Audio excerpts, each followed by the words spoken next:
Салем достар, менің каналыма қош келіпсіздер. Бүгін сіздермен әсіп жасаймыз. Алдымен бізге жақсылап жуып тазаланған ішек керек болады. Сосын күрішті де жуып тазалап, жылы суға бұқтырып қоямыз. Сонымен қатар бауырларымызды жақсылап майдалап турап, ішіне салуға дайындаймыз. Асыптың ішіне мен бауыр саламын, фарш саламын. Фарштың өзіне қарағанда бауырмен дәмі күшті болады.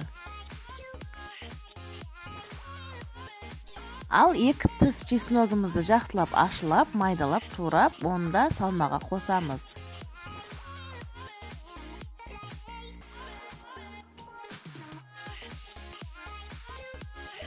Ішіне саладыған ингредиенттер дайындалған болсақ, алдымен чесногымызды жақсылап турап алдық. Енді пиязымызды да майдалап турап, күріштің үстіне саламыз.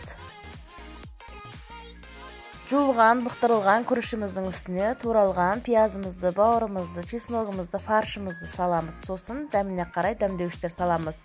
Оған мен тұз, бұрыш, зіре, кориандр и кептірілген укроп қостым.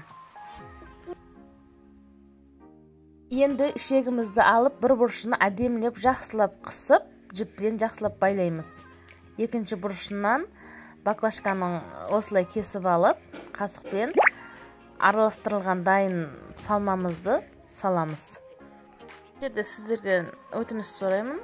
Менің каналыма тіркеліп, лайк басып, комментарий қалдырып кетсеңіздер, маған тіркелгенден тіркелмегендер көп көрер екен. Сондықтан каналыма тіркеліп қойсаңыздар, алдында сіздерді көп қызықты видеолар күтеді.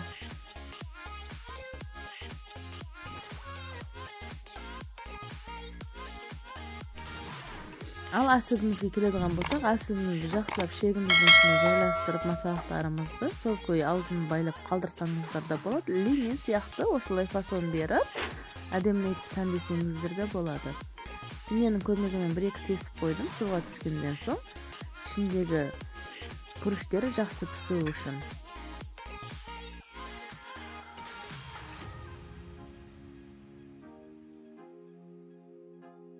Қалған масалықтарды да дәл видеодағыдай етіп, қалған ішектерімізге салып, жақсылап жайластырамыз.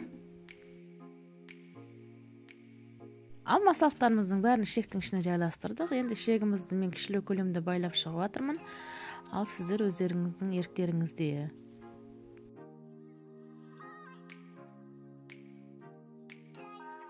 Ішектің ішіне байлап атқандарыңызды етібар беріңіздер, жақсылап. Ішектеріміз сәл бостау болу керек. Қатты нағыз қып жермеңіздер, неге біздің күрішіміз ісіп піседі. Ролымызға суымызды қойып, керек мөлшерде тұздарын салып, әсіптерімізді ішіне саламыз. Әсіпті салып атқаныңызда судың көлемі әсіптің үстінден әсіп суға батып тұру керек. Соны ұмытпаңыздар.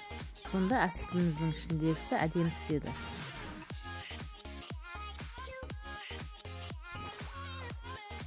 Әсіп қайнап шыққан соң көбіктерін алып тастап, тағы да бір рет иненің көмегімен бір-екі жерлерінен тесіп шығамыз.